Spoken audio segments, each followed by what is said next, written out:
Hello, I'm back and free from the shackles of Raging Loop. So I finally get to play something else for a change. And I've been wanting to play ggdg's Soul of Sovereignty Prelude since I found out this was coming out. And I'm not on Twitter very much anymore, so I was pretty late to finding out that this visual novel was being released late. I think it was late last year. ggdg is an artist who I've been following for a while. They made the webcomic Cucumber Quest as well as Lady of the Shard. They've worked, I want to say, in both TV, print media, and games. They've contributed to Deltarune, which is Toby Fox's second game. And Toby Fox also contributed some of the songs to this game, although ggdg did most of the soundtrack to the best of my knowledge. This is a visual novel, but its emphasis is on like the novel component. It's not strictly speaking a video game. There aren't really choices or branching paths, nor has ggdg marketed it as such. But I don't care. I would probably play any kind of novel or read any kind of novel that they would come out with because their sense of humor and their art style are totally up my alley. So I think this game is about 2 to 3 hours because this is just the first chapter and the rest of the game is going to come out at some point in the future. So I'm looking forward to seeing what it's going to be like. Let's get started.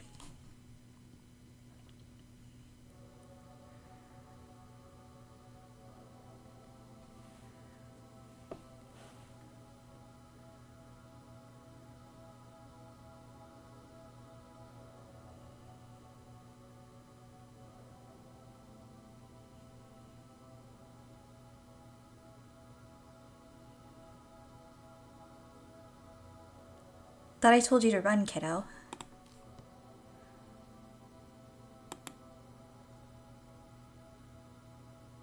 What does it look like I'm doing? Getting caught? Getting caught, but hey, I get you. You've got a heart. That's what landed you in this mess, right? I'm sorry, kid. Really, I am. Wish there was more I could do for you, but both of us are out of options. So where are you gonna go? Where you said. Somewhere I can dream. Where I can be selfish as I want to be. Only question is what to do when no one place like that exists. But I'll figure something out. I noticed the records you swiped from my office. You're not really going after it, are you? That smile says everything. Thanks for the lead, old man. Maybe I'll see you in the next world.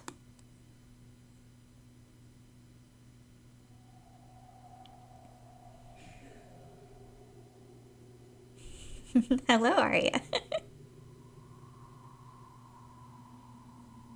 The Lamplight Heart of Tarn. The first inn to become famous after the treasure hunting boom took off. A few decades ago, on a day like this, it would have been swarming with people. Tonight there's only one customer. In a manner of speaking, anyway. I arrived a few months ago, needing a place to stay while I continued my search in the area.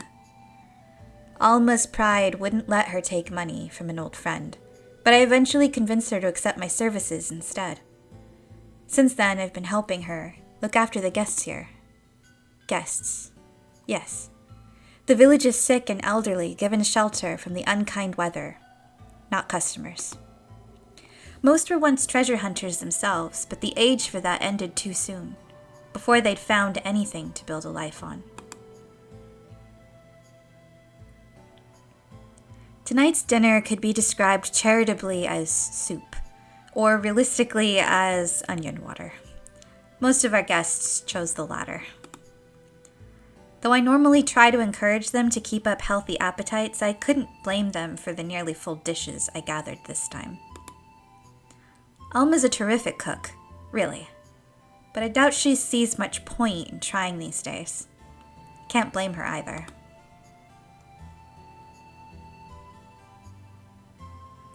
The dining room is deserted, tabletops lined with dust, rugs trampled thin. The television is purely decorative now, with no signal to pick up since Tarn was cut off years ago. About the only glimmer of the past comes from the crackling fireplace, where explorers would have once crowded together sharing stories.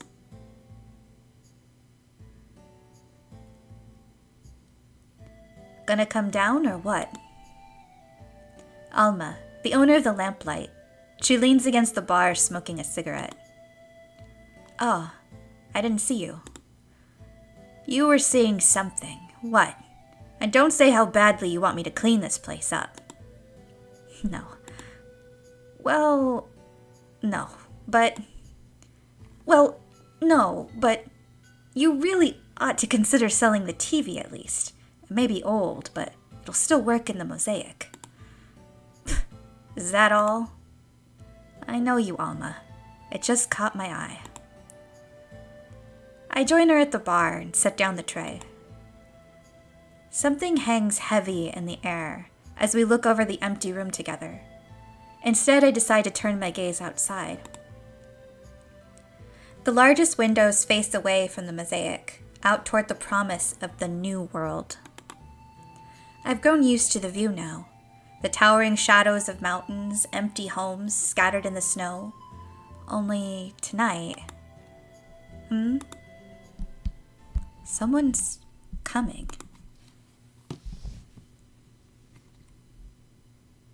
By the time I make it to the door, the visitor has collapsed in a heap at the threshold.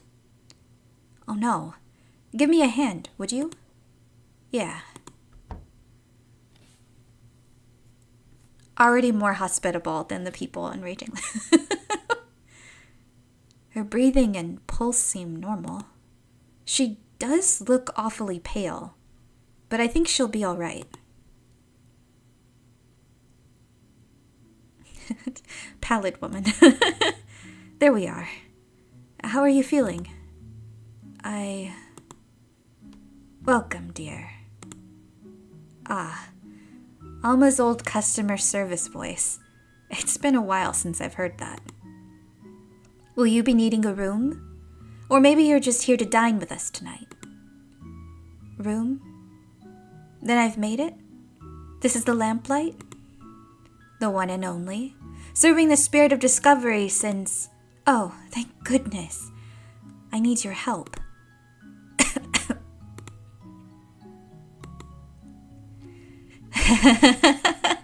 Great, another charity case.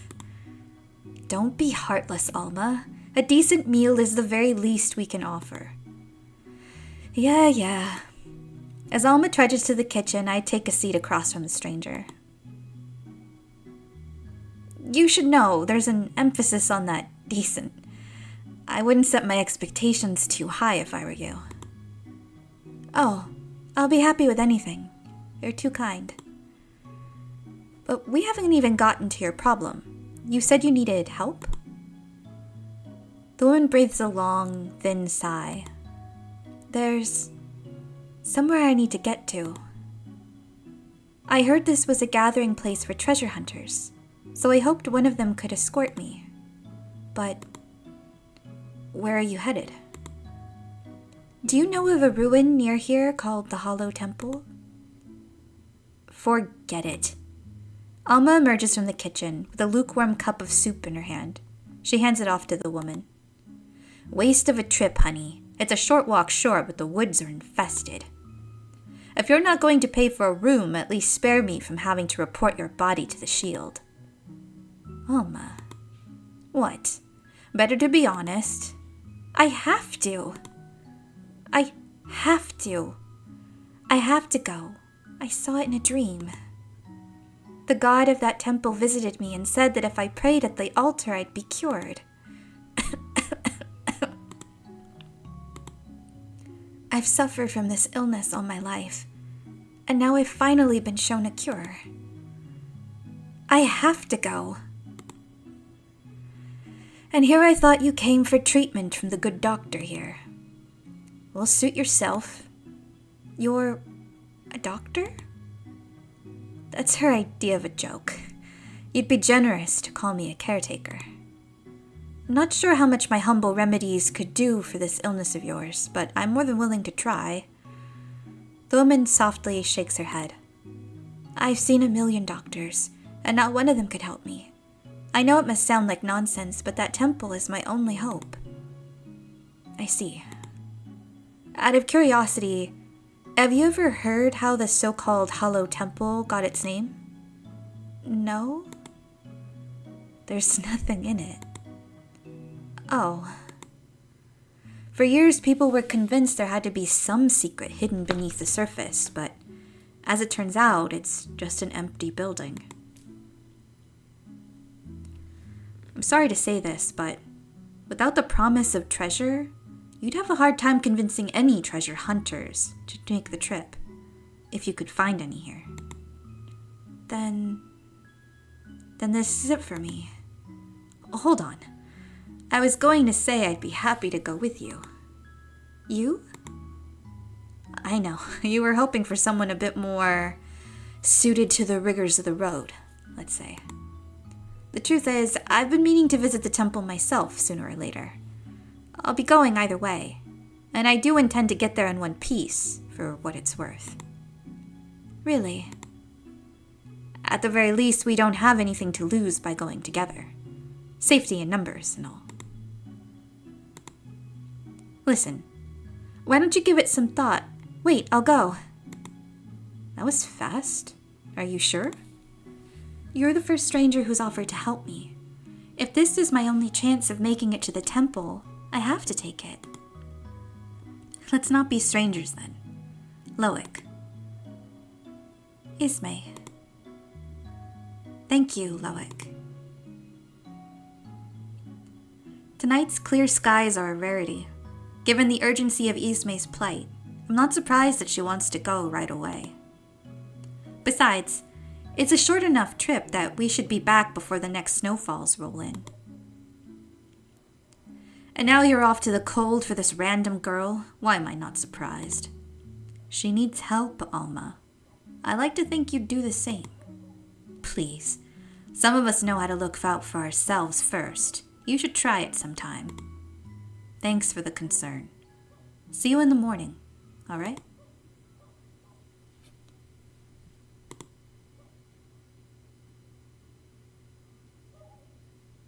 In the beginning, the builder looked to the horizon and foresaw the death of the world.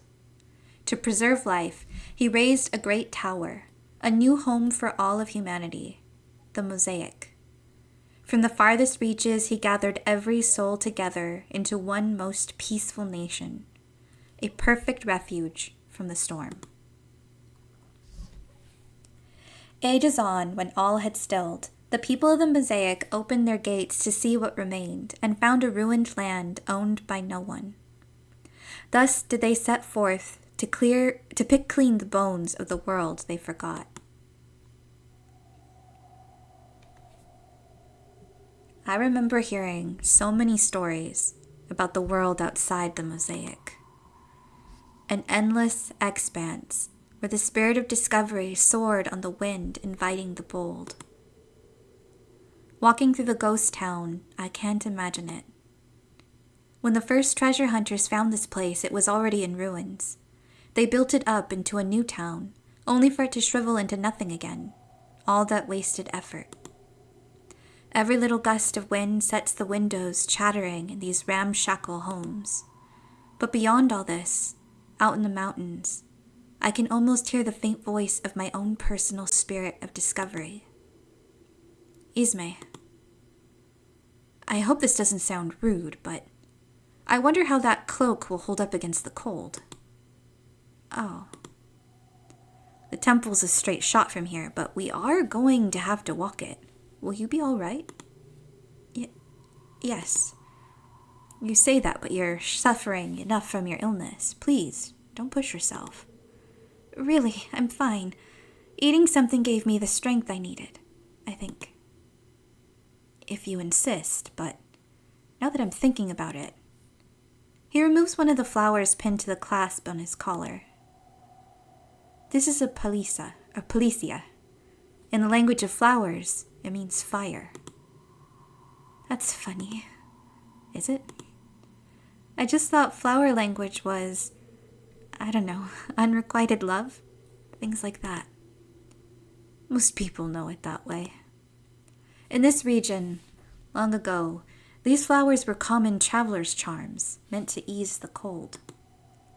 Just an old superstition. But it can't hurt. Here. And do you normally give these out? One way or another. Flowers are my business. I guess you could say some habits from the shop are hard to shake, even on the road. So you're a florist. A superstitious one, it turns out. I hope I haven't put you off. Not at all. It's a nice thought. Thank you. Even if the spirit of discovery is dead, the kindness of strangers apparently lives on. When our fingers brush, I feel warmth. And not just a faint touch, but a steady embrace that spreads comfortably over my skin. Let's be off. Ready? Oh, right.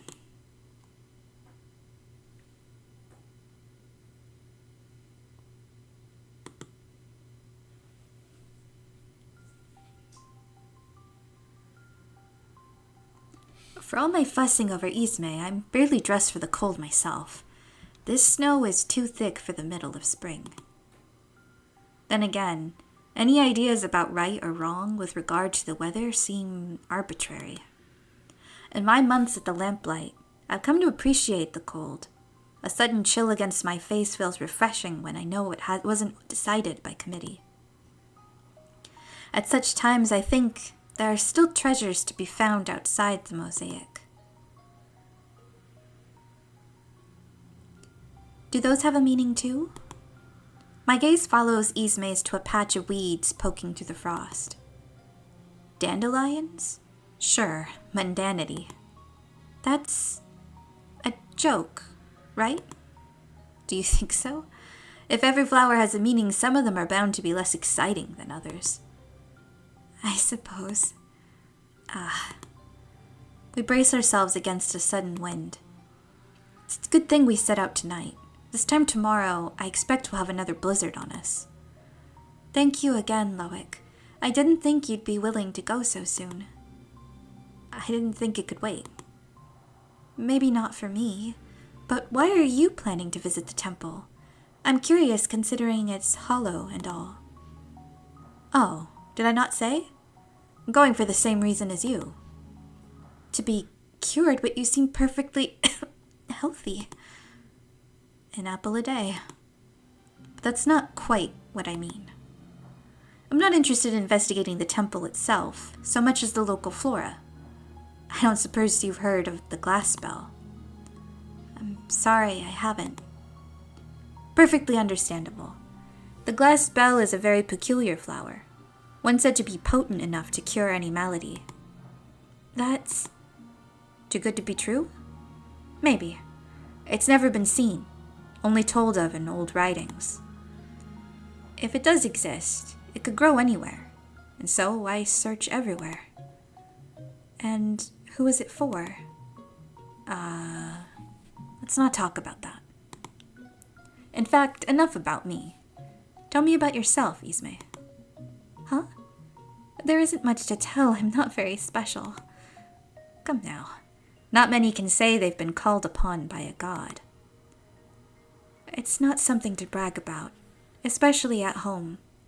Not in his vision. No, I guess not. You're religious then?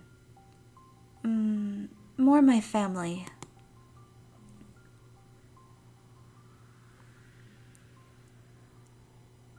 When she turns toward the ever-present pillar on the horizon, I can only imagine the expression that darkens her face. I grew up praying for the builder to cure me, but that wasn't in his vision.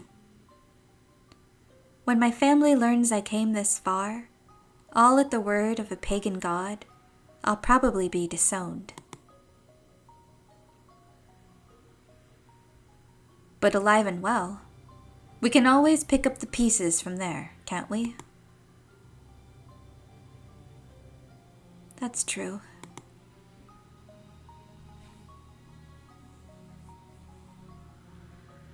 alive and well. The words ring in my ears. To be honest, the cold doesn't bother me at all. It never does. Now, though, I have real warmth to compare it to. Now I have a way out, a path to alive and well.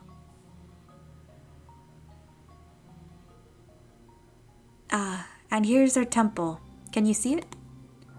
But the bridge is out. Oh, don't worry about that. It's been out of commission for months. The reason I put this trip off for so long, in fact. Is it ever going to be fixed? At this point, I wouldn't count on it. Putting aside the lack of interest, Tarn just doesn't have the means anymore. Oh. But we can take a detour. This way. We go off the path into the thick of the woods. I try to focus on what waits at the end of this hike, but in spite of myself, I keep thinking of that word the innkeeper used to describe this place. Infested. They say that when the old world died and the builder created his paradise for mankind, he let in 2 of every animal in nature. The rest were left behind as the clouds rolled in.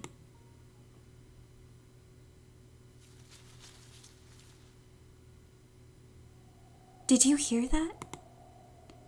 Unfortunately.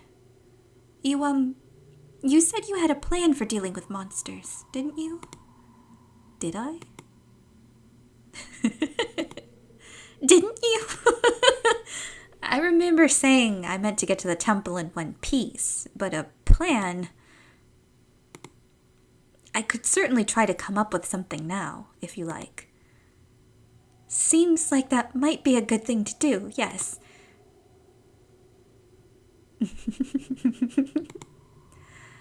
How fast can you run, do you think? Same as Probably not very, on account of being deathly ill and all. Oh, right. Forgive me. That was thoughtless. Outside the safety of the mosaic, deadly rain came pouring from the skies. It ate through stone and steel, washing entire cities and nations away. She makes a decent point. Yeah, I think so. I think that's, a pretty valid reason. But the animals caught in the flood changed. They trembled and twisted and came apart, then came back together the wrong way. And any creature that didn't succumb were hunted by the ones that did.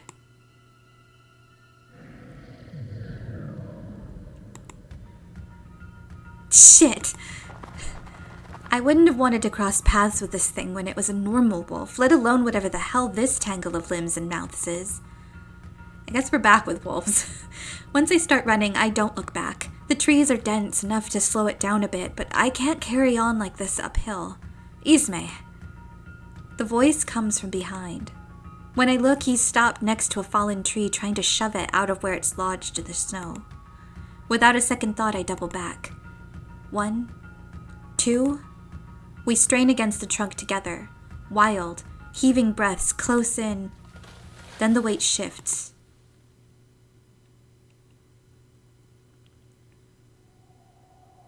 Not much of a plan, but whatever works. Thank goodness. Ismay, I was joking when I suggested we run, but I'm glad you took it as a challenge. I didn't like thinking of myself as an old man yet, but I could barely keep up. When push comes to shove. Back at the lamplight, you seem to be struggling just to get through your story. Alma's cooking must be better than I give her credit for if it energized you that much. All those vegetables. In onion soup? All those vegetable. His gaze is warm, but intense. I should have known he saw through my act. Maybe right from the start. Maybe my coughing could have been more realistic. Whatever. But he offered to help me anyway, and judging from the look on his face, the offer's still open.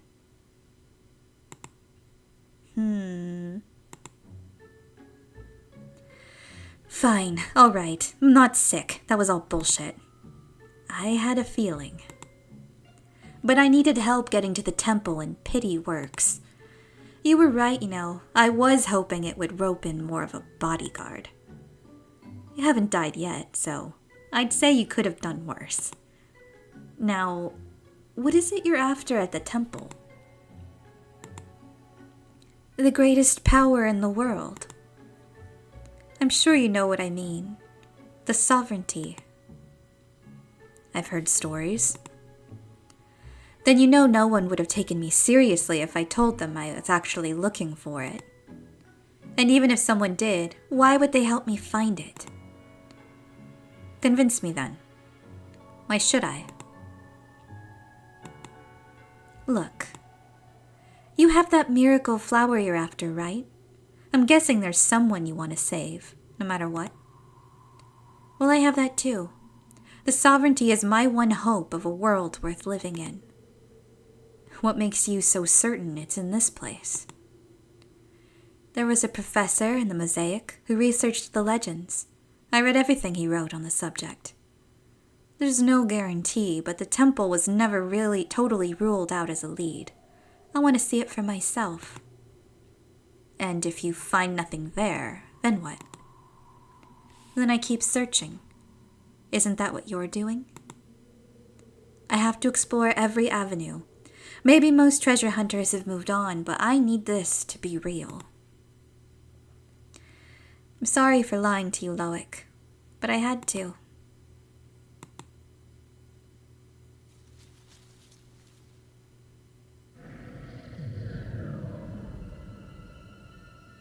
The wolves don't like liars. I think perhaps we've lingered too long. They howl, they scream. I don't stick around for another second. That fallen tree was a stroke of luck, and it doesn't strike twice, but maybe there's some other way to slow them down. And just as I start looking around, my foot slips. I tumble into a patch of weeds before I even realize it. For a second, I think I've been tackled, so I panic and scramble up against a nearby tree. But these creatures are more patient than that. It can't be every day that they get entertainment like us. They close in, savoring their win, and I clench my eyes shut. And for some reason, despite everything, only for a single instant, I feel calm.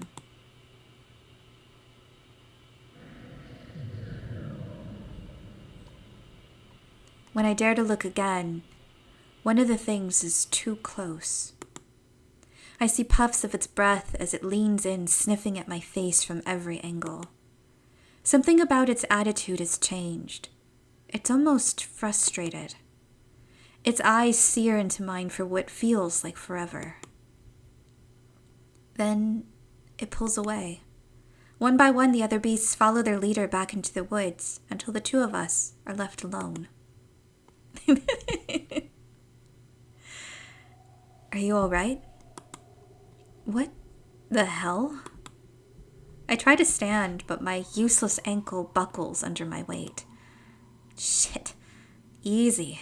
Let me see. Worse than I thought. It might even be broken. I don't want to risk trying to put pressure on it again. Equally ferocious helper. So, what are the chances of you carrying me up the rest of the way? He smiles. Slim. Let's try something else. There's something in his hand, a little notebook bound with string. He opens it, then flips through the pages, passing what looks like dozens of pressed flowers. The yellow rose means mending, in short. The mosaic, it's come to symbolize friendship. Another case of the simplification that makes flower language easier to sell. He stops at a certain page and brushes his fingers against the dull, dry petals of a rose. I'm fond of that one, though. It's nice to think of a friendship but as something that can be mended, no matter how severe the break. As he goes on, the flower seems to come alive beneath his hand.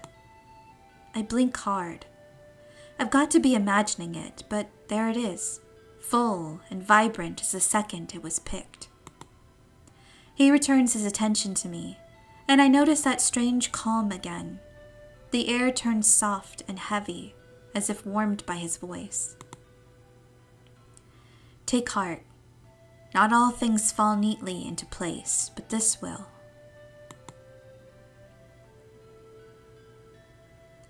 It just happens. My ankle is broken, and then it isn't. I pull it closer to look. No wound, no bruise, nothing. And when I glance back at his notebook, the rose is completely withered away. I knew it. The flower you gave me when we left, that was magic too. They all are, even those. He nods to the few dandelions poking through the frost, their petals scattered in the snow. Mundanity. But this is the sort of thing that's kept me busy in Tarn for the few months I've been there. I'm not a healer exactly, but I can manage enough to make myself useful. I've dealt with my fair share of difficulty in the mosaic, so I try not to be too forthcoming with the details. You said you come from a religious family, so I'm sure you understand. That's one way of putting it. Well, consider this a show of good faith. You've been kind enough to share your secret with me, after all. How does it work? Oh no, that conversation would take all night. Ask me back at the lamplight, and I'll tell you all about it. Sure, that'll be nice. For now, he helps me to my feet, and I take a moment to shake the snow from my cloak. Shall we?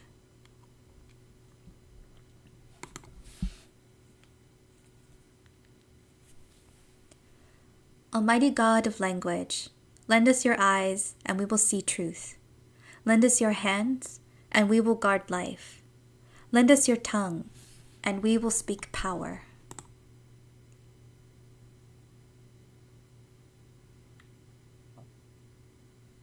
The temple is quiet and barren. In other words, more or less what I expected.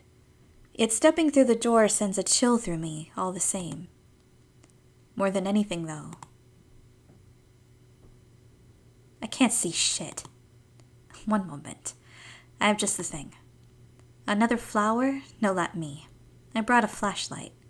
Oh, wonderful. That's much more convenient.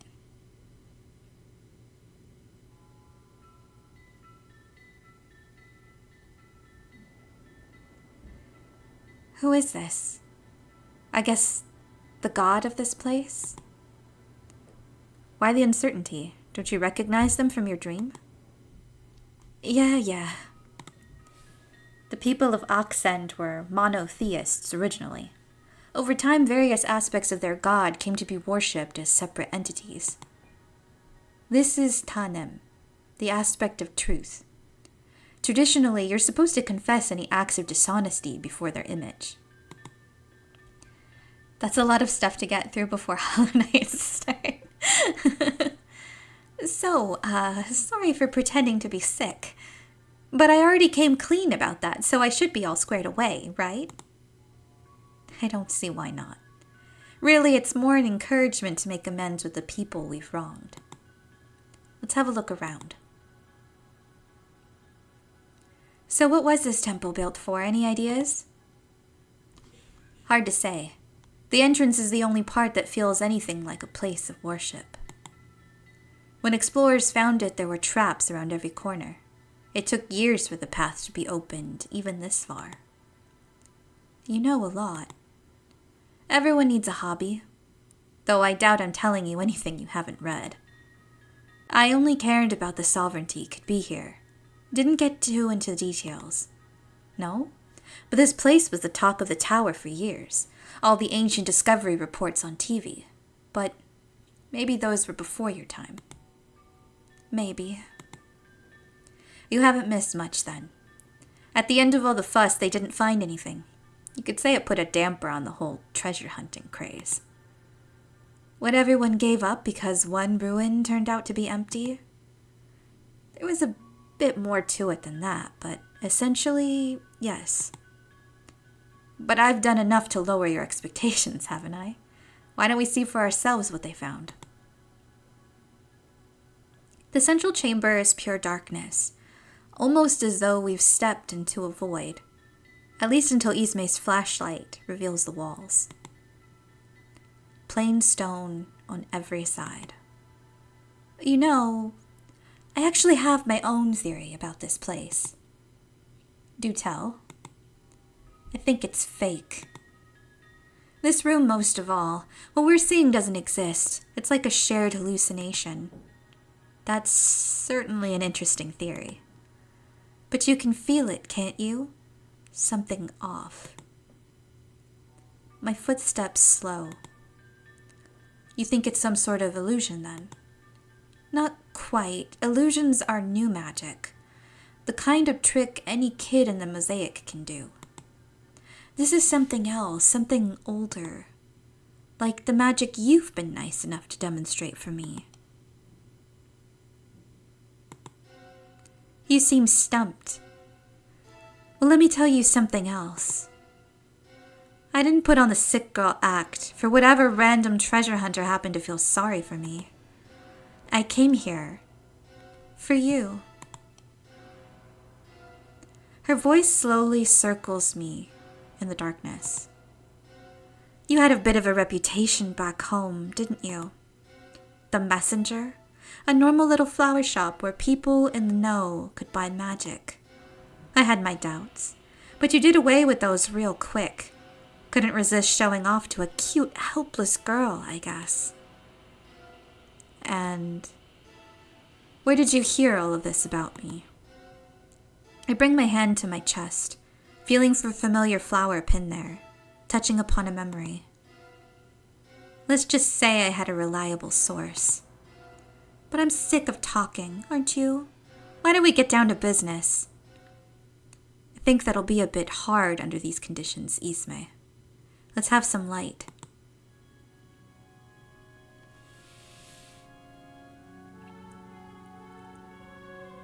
And there she is, her features shadowed by a velvety hood, a new cloak woven from nothing in the blink of an eye, still fresh and crackling with the energy of creation. This is artisanry? Artisanry. I'm going to say artisanry because that makes sense to me. So-called new magic, but certainly no child's trick. See? The light I've summoned falls strangely on the floor, piercing more than the shadows.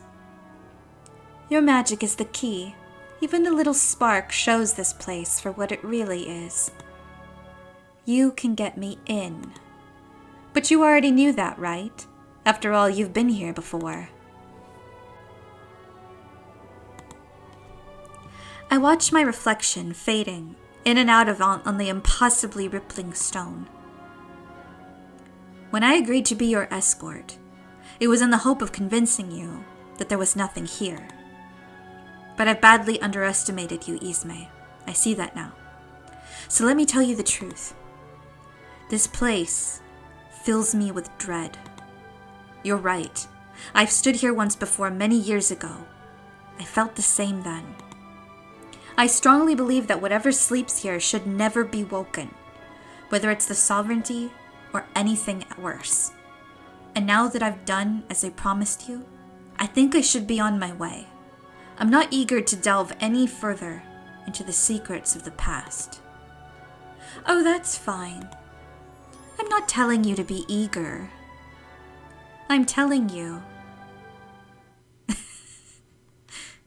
to do it. I was not expecting her to pull a gun. Wow. Now, let's stay calm. A shot rings out, searing my arm. I stumble to the floor. Did you not hear me? I said I'm sick of talking. I don't have all night. Well, stop. Please. I'll do as you say. It's more like it. But let me ask one thing first. Why not? Go ahead. Who is the person you're hoping to save by doing all of this? Save? Oh my god, you actually believe that stupid shit? Listen, you want to know who all this is for? Me. But you're free to keep thinking of the sovereignty as my dead wife flower if that makes you feel better. I see. Well, thank you for your honesty.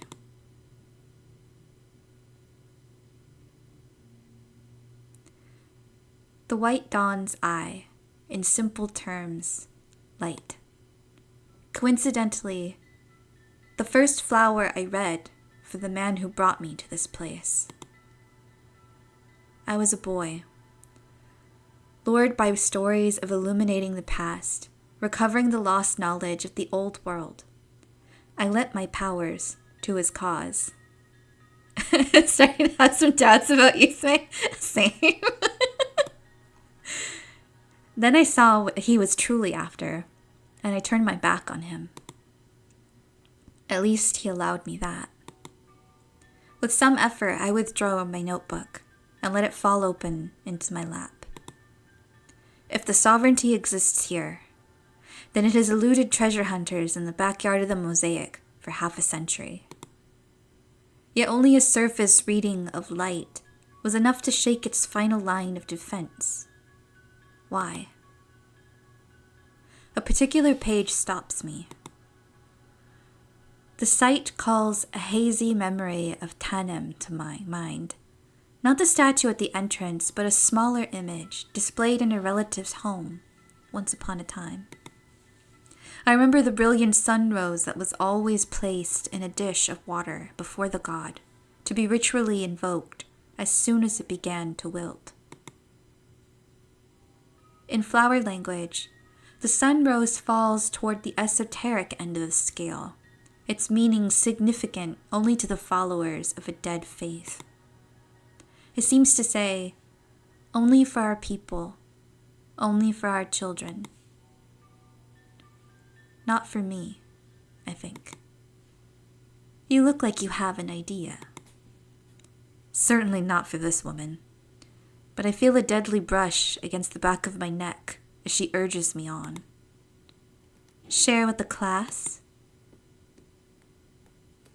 Pleasing my ancestors is beyond me at this point. Still a useless apology flits through my mind before I turn it toward the task at hand. At a simple acknowledgement, the dawn's eye opens to me, and I read. Where you walk, sight of Fayum, let truth not hide. Bit by bit, the enchantment begins to unravel, the room as we see it melting away. A rush of cold is the first sensation to tear through the veil. Fresh flecks of snow on our faces, clouds of warmth from our lips, then the sound of trickling water.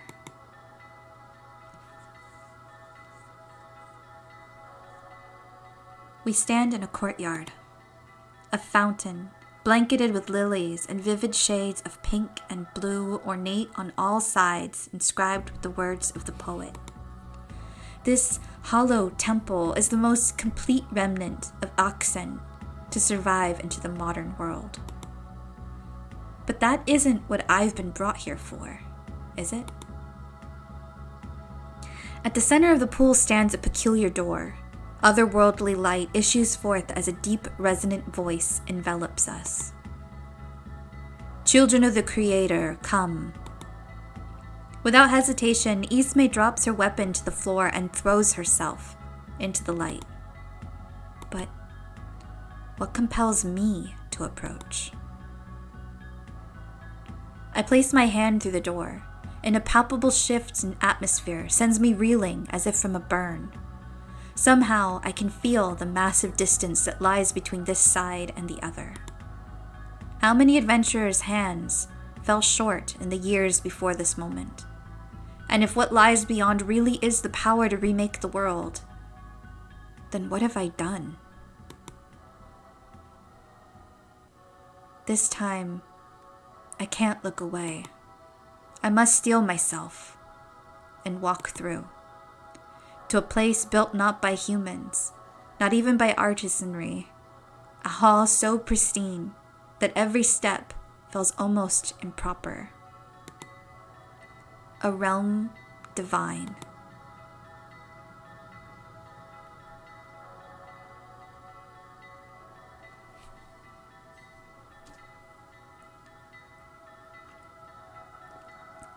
Honorable children of the Creator, you are welcome. At the end of the hall stands an altar guarded by a living statue. Its voice and manner are empty, and patches of feathers cover its body like ivy on a decaying building. From behind a winding scroll, the guardian's eyes seem to stare at nothing. You have come to the resting place of the sovereignty. I am its voice. The ruling sovereign has failed, and his world decays beyond salvation. But within you, I sense the approach of a stronger vision. In reaching this place, you have proved your faith. Will you save this world? Isme. The sight of the voice so arrested me that I nearly forgot to call out to her, but she flashes only a quick grin at me before turning back toward the altar. I will. Then you must be tested. Didn't you just say that I proved myself? In reaching this place, you have proved your faith. You must next prove the faith of your witness. For a reason I cannot comprehend, terror clutches my chest. Wait. With a swift motion, the winding scroll becomes rigid, sharp. The voice's hands finds Isme's back to steady her, and the newly formed blade finds her heart.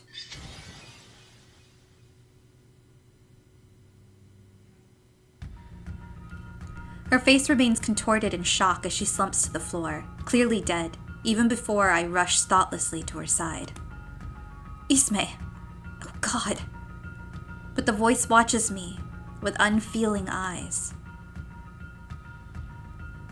Why do you grieve? What?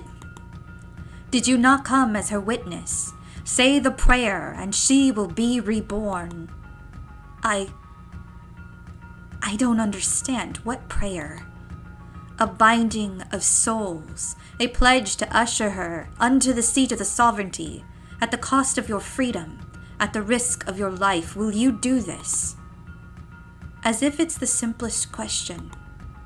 And she'll die otherwise. She has died. Already her soul slips away, drawn to rest, but say the prayer and she will be reborn.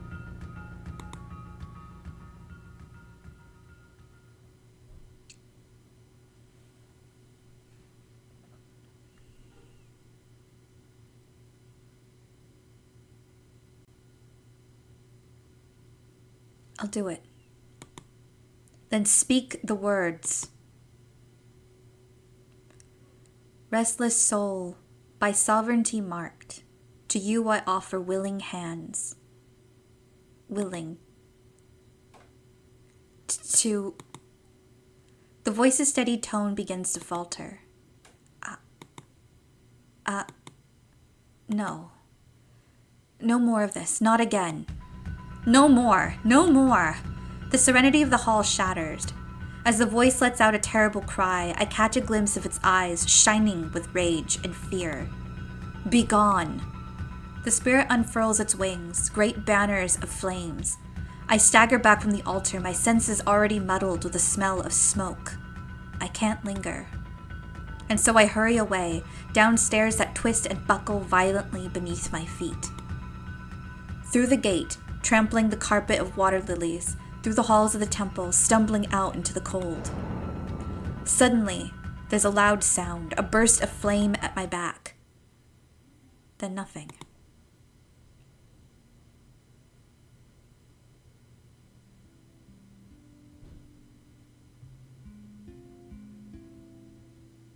The story is too normal so far.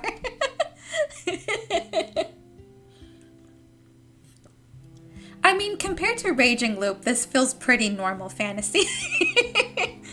2 weeks? Her curls glittered in the sunlight as she shook her head. Why 2 weeks? 2 weeks is no time at all, sweetheart. Who knows? You might not even want to come back by the end of it. I'll be dead by the end of it. No, none of that. Oh, what about Duval's? You love that place. The bakery's name clearly sparked her interest. I could almost see the reflection of that chocolate raspberry cake she so loved in her eyes. It sounds pretty good. Then stubbornly she closed them. Well, they're opening one here, so that's not even exciting anymore. Yeah. Work with me here. Please. I know you'd rather stay. If I had my way, you could. But this is the reality of it. There's nothing I can do. Nothing? Maybe one small thing.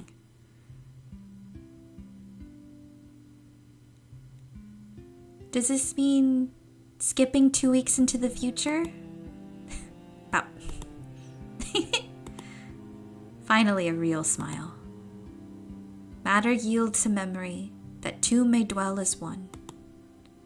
The poet wrote that about the wind sage. I thought you hated that stuff. I do. But that one's not so bad. Steadying my heart, I folded her hands lightly in mine, began to speak with purpose. Be present for a moment, Leah. Hear my voice. Feel your weight where you stand. Savor the scent of roses on the air. Even consider how much I'm boring you with all this. She was listening intently, but dignified me with another smile anyway. Know that memory ties you here. However far you wander, it will lead you back. And with that, I've done the complicated part. All you need to do is remember. A skeptical look crossed her face. I can use this to just come home whenever? Only for a little while. Save it for when you really need it, okay?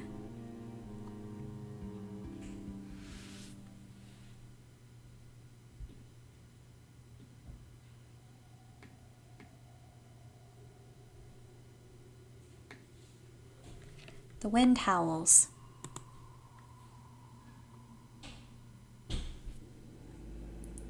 I wake to my guest room. Somehow, I've made it back. As I slowly sit up, my eyes focusing, the events of the temple bubble to the surface of my memory. I was shot, wasn't I? But the tear in my sleeve has been mended, patched with artisanry over my bandaged arm. The lingering pain is all that reminds me now. And there's that blizzard that was still on the horizon when we left. Would Ismay have been caught in it if... Maybe I could use a bit more rest. Back to sleep so soon? Oh yeah, the murder temple. How quickly you forgot.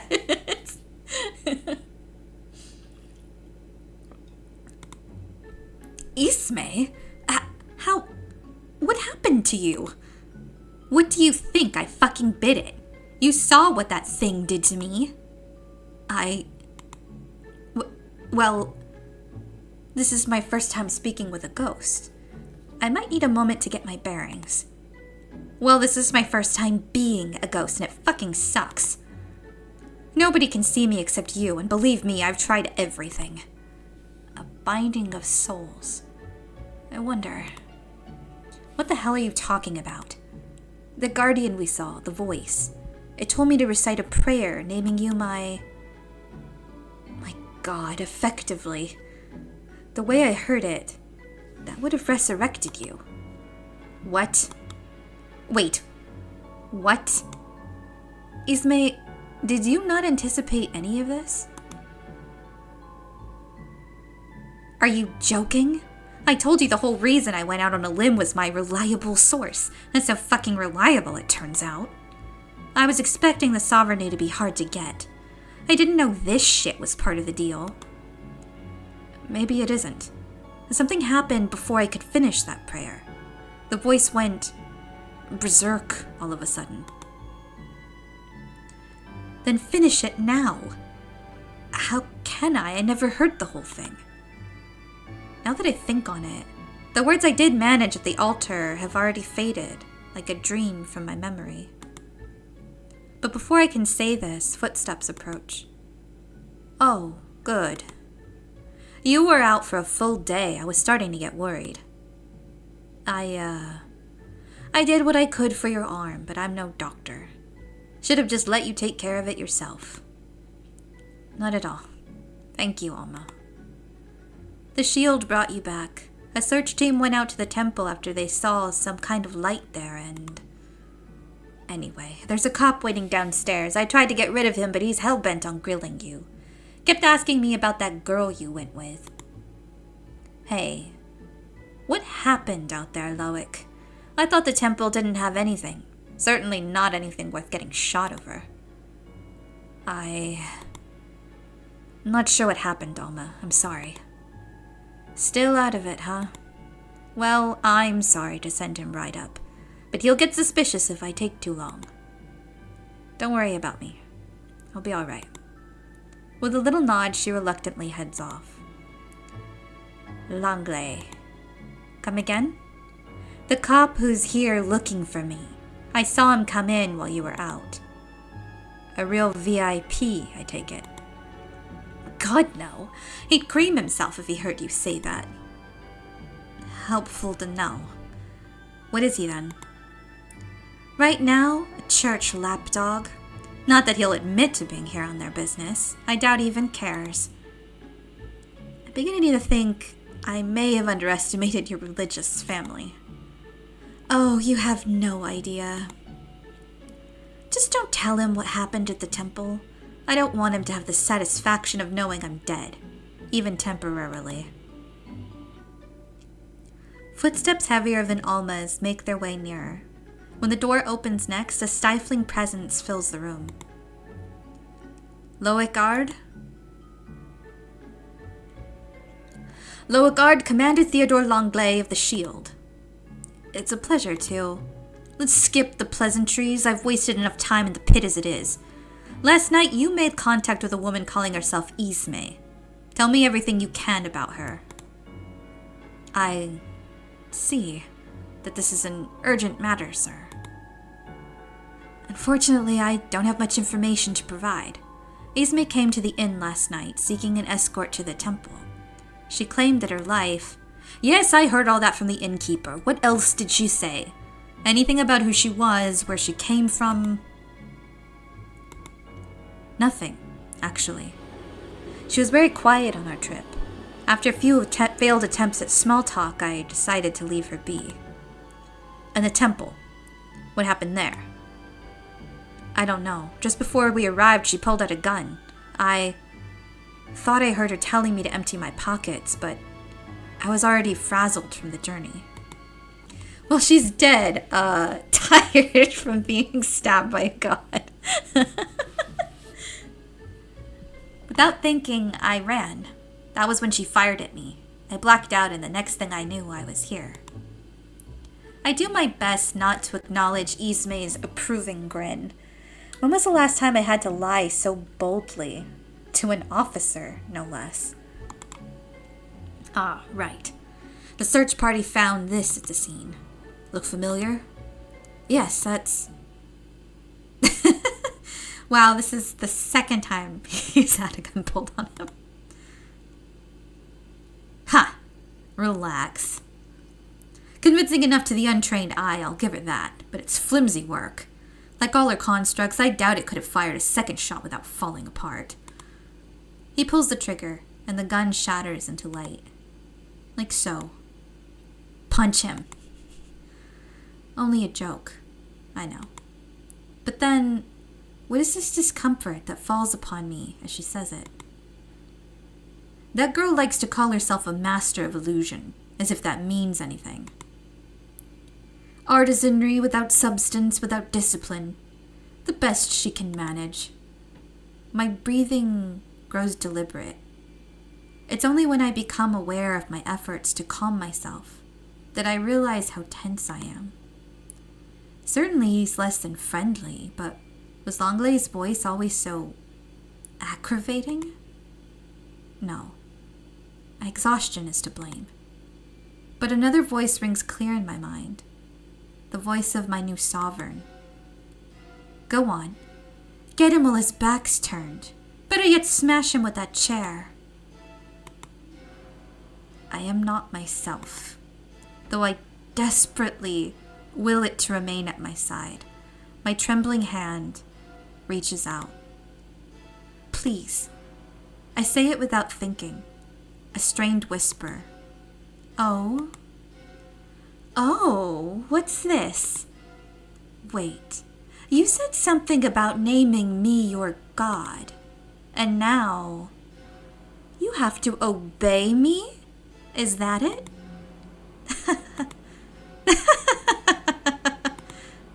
Oh, this is great, actually. I just thought it was funny to imagine. Are you listening, Mr. Art? Okay, well, I need to see if, is there history where I can read what she said? I just thought it was funny to imagine, but now I really want to see you wringing Langlei's greasy neck. That's pretty funny. Okay, it's a good reminder to self to save, just in case. Pardon me. Yes, I'm listening.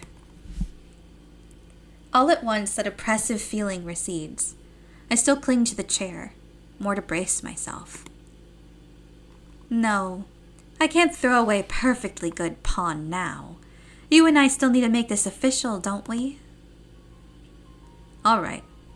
I think that's all we have to discuss, leaving only one last order of business, which is... The details of our investigations are highly classified, Mr. Ard, but rest assured, I mean to smoke her out.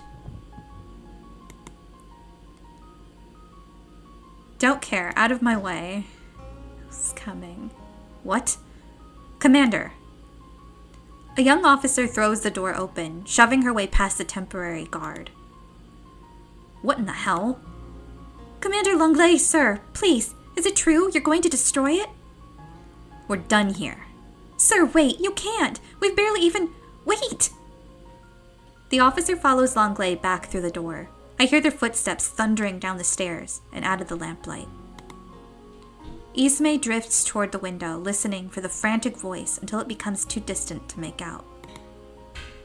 Please, please! Her gaze lingers on the horizon, as if she can see across the distance to where her body lies. It strikes me then how ghostly she seems, truly a fading spark of life. Whatever I managed at the altar was enough to tether her to this world, to me. But her silence now tells that she and I have arrived at the same conclusion. She has died. Already her soul slips away. That portal to the sovereignty. Fuck. If they destroy the temple... Fuck. I'm really dead. I'm really going to die here. Let's not panic yet. She seizes me then, her hands digging into my shoulders with such force as if to shatter them. Pain tears through me as my back hits the wall. No. No. I am not going to die here. I'm not after all this. Not when I'm so close. Searing, relentless agony, unlike any I've felt. I can focus on nothing but holding myself together. Ismay, stop. You're going to go back to that temple. You're going to say that prayer. I don't care how you do it. I don't care if you have to die for it. All right, but please. The merciful sound of ascending footsteps frees me at last. Alma. Okay, back to bed with you. Now that they're gone, I can give you a piece of my mind. With a shooing motion, she ushers me to lie down, then sighs, sitting softly at the foot of the bed. Loic, listen to me. You can't help everyone. I know how badly you want to, but sooner or later you're going to end up with more than a bloody arm. And then who'll be there when Lelia wakes up? You've been at this for months. If that miracle flower of yours were around, you'd have found it by now. I get that you're spinning your wheels here because you need someone to help, even if it can't be her. But this isn't good for you. I think it's time for you to help yourself. Move on. Better yet, go home. And maybe it won't take a miracle, you know. Maybe it'll just happen one day. In fact, I heard about patients who've... Alma. Please. Sorry. Look, I've said my piece. You get some rest. With that she goes, shutting the door behind her. Ismay hasn't taken her eyes off me once, but I lack the words to say to her. Instead, I turn toward the little bedside table where my notebook lies undisturbed. I pick it up and hold it for a moment. I still remember the look on my daughter's face when she realized that the meager enchantment I'd woven could not end her trip on the second day. What it could do was project the image of home to her and her to me, while she remained very much where she was. Needless to say, she was less than happy with the results. You told me this would take me home. I told you it would let you visit. Bringing you from here to there would be big magic and too dangerous for you, so don't try to improvise. Then you do it. Come on. Is it really so bad over there? Yes. She stomped forward, forgetting the limitations of the spell, and seemed to stumble over something I couldn't see. Probably a piece of furniture on her side. Ow. Careful, honey. See? There's so much stupid stuff here, and of course it's all gold and sparkly and ugh. Oh, you know her tastes. I had to wear the worst outfit yesterday and smile and talk to all these strangers for hours. Smiling at strangers. Well, that's just inhumane. Did you get a fancy dinner out of it at least? I wish I didn't. There were fish eggs. What? That does it, Leah. I'm getting you out of there. Dad. No, don't try to talk me down now. I'm already on the line with... Yes, hello? Authorities? They're serving my daughter caviar. There it was. The grin that pretended to be sick of my antics. I loved that look. But as her gaze drifted past me, it began to fade. Indistinct as it was, she could see the couch where she would usually collapse after school, home at last. The spot where she'd be laughing at me now, if she were truly here. She grew still. I hate it here. Oh, honey. The moment I set aside my work, she ran toward me and collided with thin air. Oh, the wall. This stupid spell is stupid. Hey. We laughed as I made my way to her.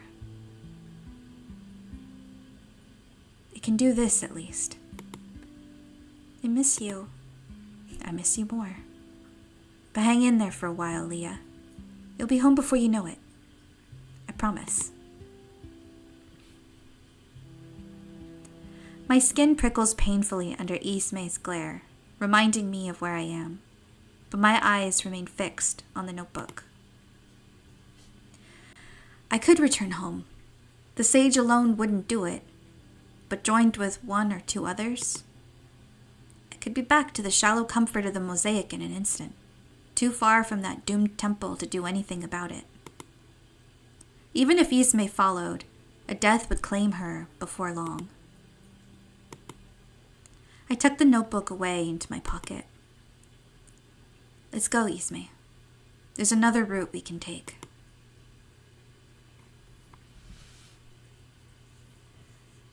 Beneath the lamplight sleeps a secret, an old auction hall where Mosaean collectors once bid on relics from outside, free from official regulation. What eventually brought an end to these auctions was not the attention of the authorities, but the dwindling value of old-world treasures in the eyes of the rich. Looking back, perhaps that was the earliest death rattle of the spirit of discovery. Oh, hello. Is this a snowmobile? My best chance of making it in time. And there's the key, dangling carelessly from the ignition. What reason would she have to hide it? I don't like doing this, but I suspect I don't have a choice. Good to see you're catching on. You know, all this time I thought you were a dead wife guy. Turns out it was a sick kid, though I guess it could still be both. Lilia, huh? That's a cute name. Thank you. What, bad mood? At least you're alive. Maybe you should listen to your innkeeper friend and count your blessings. Alma means well. She has children of her own, you know. A grandson, last I heard. Any of them yours? I stare, but I admit there's a part of me that appreciates the attempt at levity.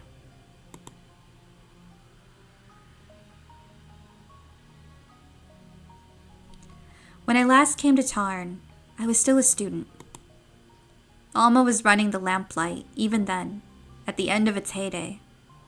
Even then, she was just as much of a grouch and just as caring beneath it all. The town was completely different, though. Warm, full of excitement, full of people. Now it's dying.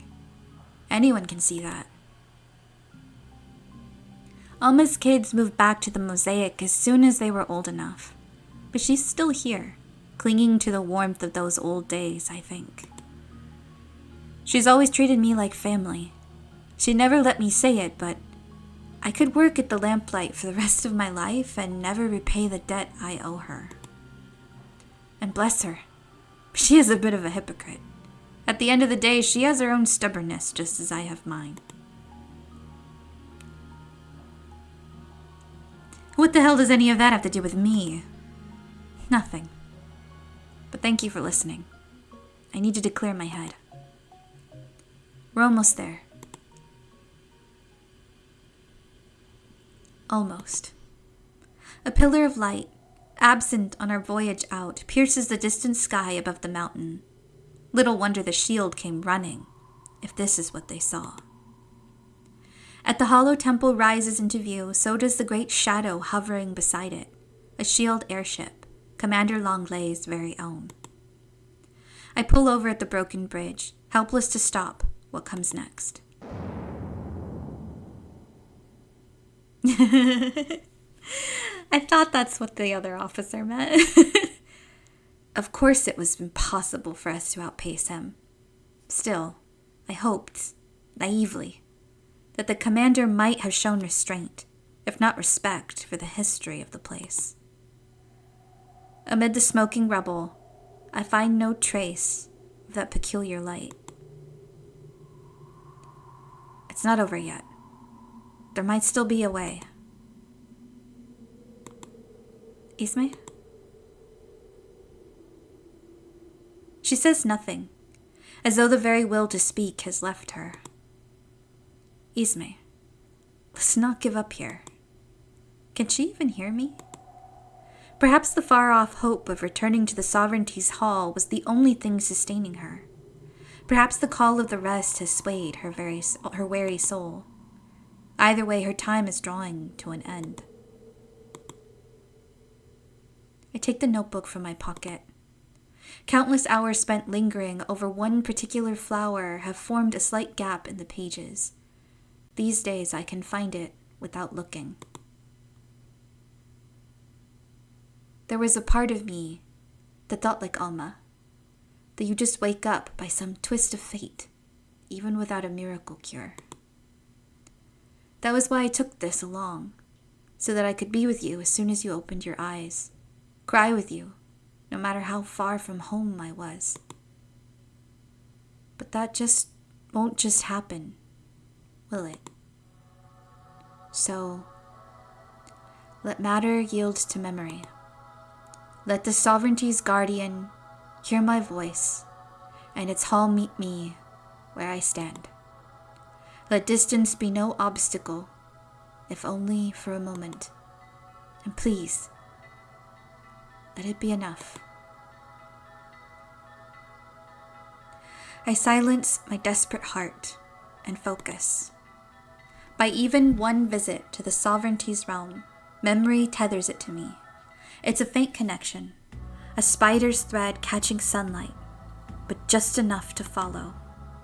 It leads far above the mountain, higher and higher until stars fill my vision. Amid these, a single speck of familiar light. With a gentle pull on the thread, I beckon it nearer. Matter yields, shifting to allow the entry of a distant place. Smooth, glossy stone nestles into the snow-drenched earth. Light without dawn showers the trees. Howling wind grows mild, tamed by an unseen presence. I ready myself to face the guardian spirit as I remember it, ablaze in anger, its feathers stained with blood. Instead, as its figure begins to rise before me, all is still.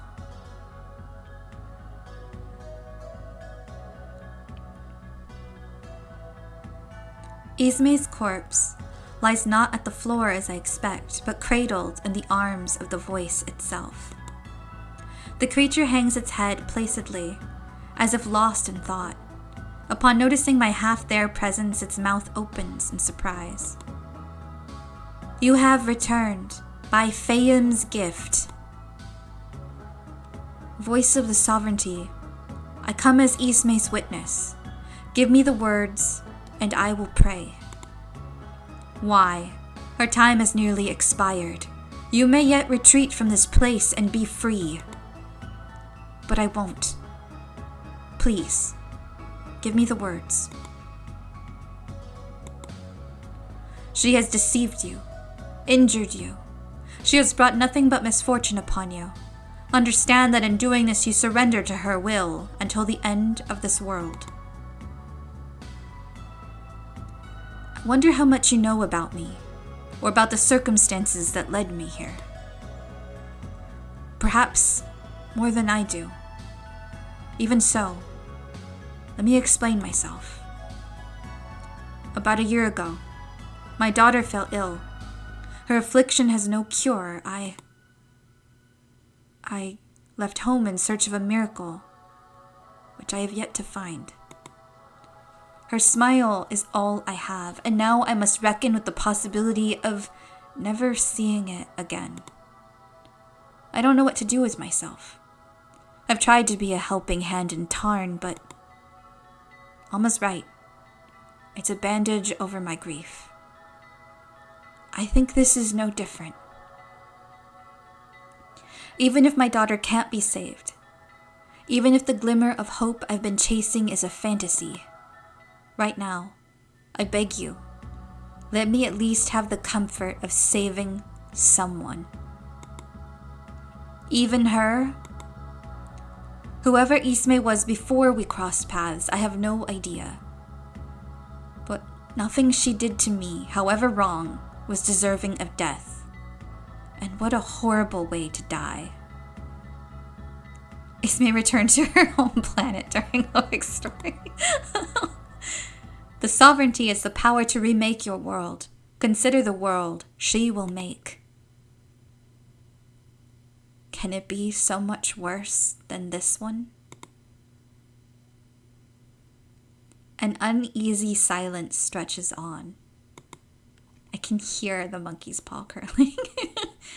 Man's will is divine. Man's judgment is divine. Witness, speak the words. Restless soul, by sovereignty marked, to you I offer willing hands to toil, a willing heart to bear your name, a willing voice to praise, willing eyes to witness the end.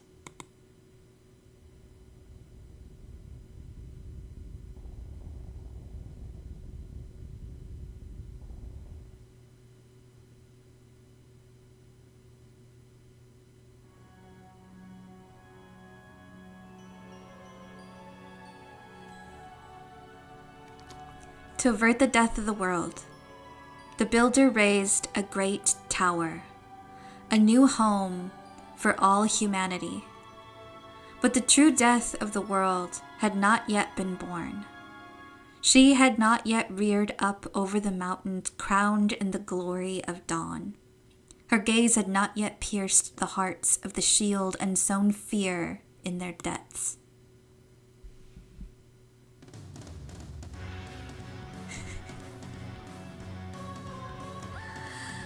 Oh, don't look so shocked. Didn't you come all this way to smoke me out?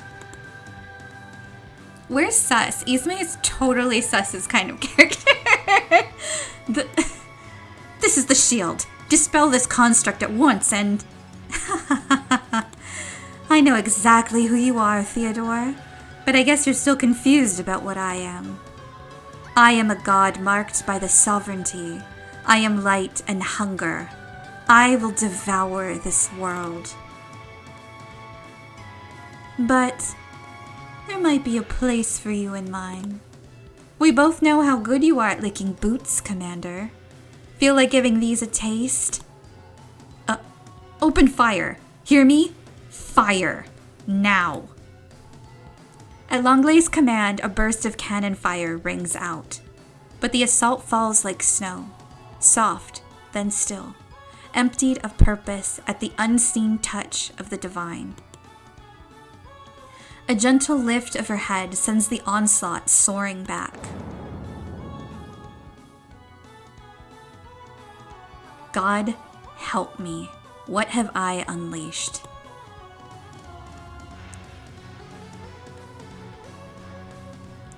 Heavy damage, sir. Your orders? Fall back. I'm not dying for this. I cannot wait for Mako to eat Ismay. Did you not hear me? Fall back. I can't, sir. The controls won't respond.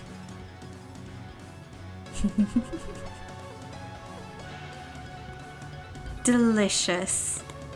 How delicious this is. The mosaic's finest scrambling like roaches. Langlais trying to look up unbothered, barking at whoever's closest as if they can help him escape. But this is my domain, a promise of the sovereignty to come. A single thought is all it takes to hold him in the palm of my hand. Not even enough firepower to destroy your shitty little ship, Theodore. What did you think it was going to do to me?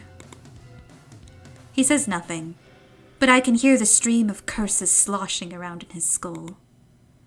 Maybe death is what you deserve, but I want you to tell your bosses what's coming. I want them to hear it straight from your lips. Now go. The ship shudders and obeys, trailing off into the builder's waiting hands. Exalted. A voice calls from above. Return in glory to my hall. And I can see it, just beyond the parted clouds, the place where the sovereignty dwells. So that's where it was. As I am now, the heavens are well within my reach. Loic. I sense his blood run cold. My faithful minion, we've received an invitation. Shall we go? After a moment, he cloaks his fear in a smile. As you wish. When I first set foot in this place, it was enormous, bright, overwhelming. Now, the voice of the sovereignty itself seems so small, like a caged bird. Seekers of the sovereignty, exalted and witness, be praised. You have overcome the first trial. The first? This world cries out for a worthy sovereign. You have not yet realized the fullness of your vision, nor manifested it by your works. This taste of godhood is momentary. Until you overcome the remaining trials, you must continue to walk the earth as a human. What? Worry not. You shall draw power from the faith of those who pledge devotion to you. This witness, too, is your strength. So long as he lives, you remain immortal. Now, a second trial awaits in the remains of Ericast. Go and triumph, exalted. Wait. No. I always figured that if I ever tried to go to heaven, I'd get thrown out. In a way, this is poetic, which doesn't make me feel any better. My borrowed godhood unravels around me, leaving me completely bare. I don't even have the will for magic, let alone the strength. I can only close my eyes and sink, small, pathetic, and exhausted enough to die a second time.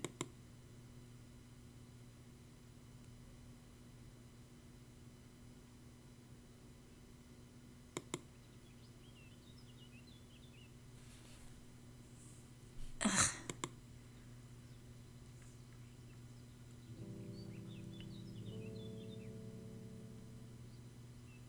I wake in a patch of grass, no snow in sight. This must be it, right? The afterlife? But no. When I look down, I find that strange scar branching out across my chest still glowing. My bare chest. I guess it makes sense that my glamour fell off when I died. A cream-colored coat lies draped over the rest of me. This is when I'd usually get myself in order. A new costume, a painted face. But thinking about spending any effort on magic right now makes me want to go right back to sleep. Who cares? Good morning. Oh. He sits with his back to me while I slip my arms to the sleeves of his coat. I can't make myself a new one. I've never had the knack of artisanry that you seem to. But keep it, as long as you'd like. I'm in no position to ask anything of you now. Where are we? Who knows? If I had to guess, I'd say the sovereignty flung us a bit further south of home than Tarn, which was considerate, since we're more likely being expected there. Most likely being expected there. He pats the ground. Why don't you come and sit down, Ismay? You've had a long night.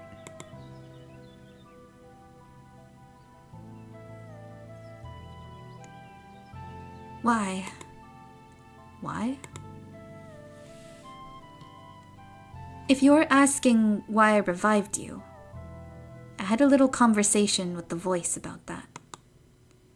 I'm relieved you missed it, honestly. I doubt you'd have liked to sit through all that sentimental nonsense. Give me the short version.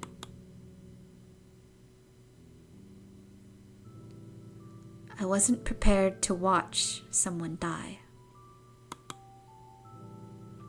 I saved you because I wanted you to live, to have a chance to seize your dreams, however selfish. That's all.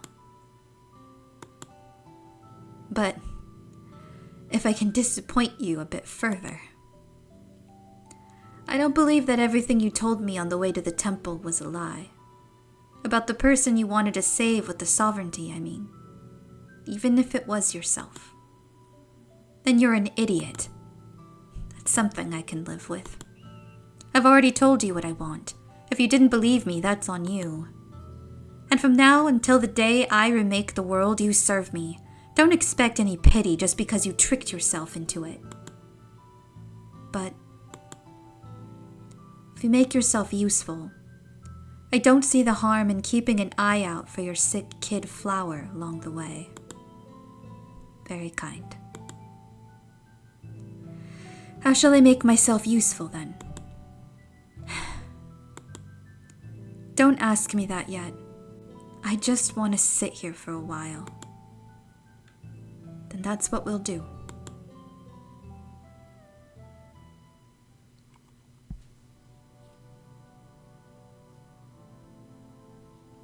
In the beginning, you looked to the horizon and foresaw the death of the world. To preserve life, you raised the great tower, this new home for all of humanity, our mosaic.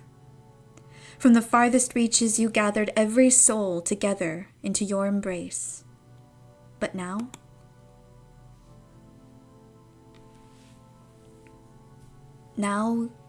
your children are lost. They have forgotten your grace and your love. They have forgotten themselves, seduced by the devil's voice. They wander in darkness, blind to your perfect vision.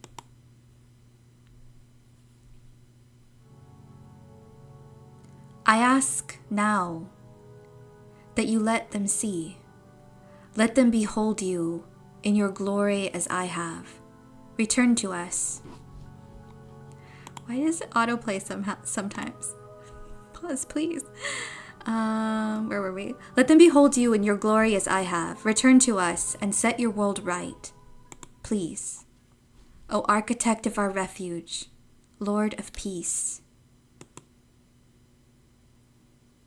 Merciful builder.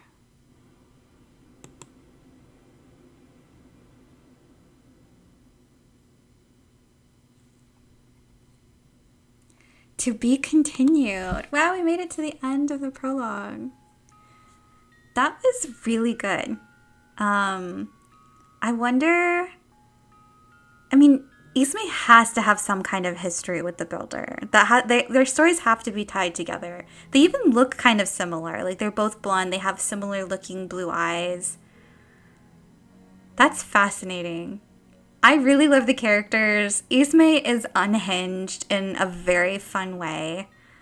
Loic is very sweet. Maybe overly so. I also really liked Alma. I think some of the visual novels I've been reading lately haven't written older characters in the nicest light. But Alma was really good. She had that balance of being like grumpy and crone-like, but there's clearly like a reason for it, and she still like is really kind underneath that. I like that in a character. Any other thoughts? The art in this was so good. I wouldn't have expected anything else from ggdg.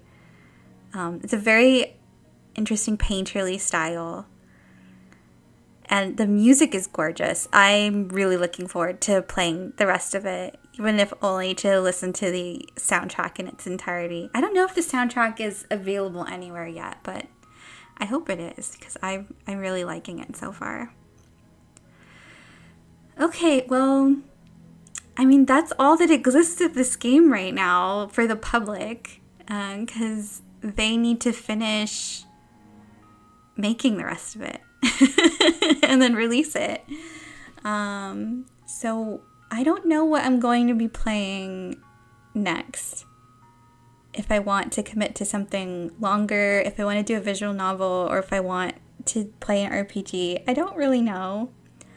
We'll see. I'll make up my mind eventually. But for now, this was a fun, short but cozy stream.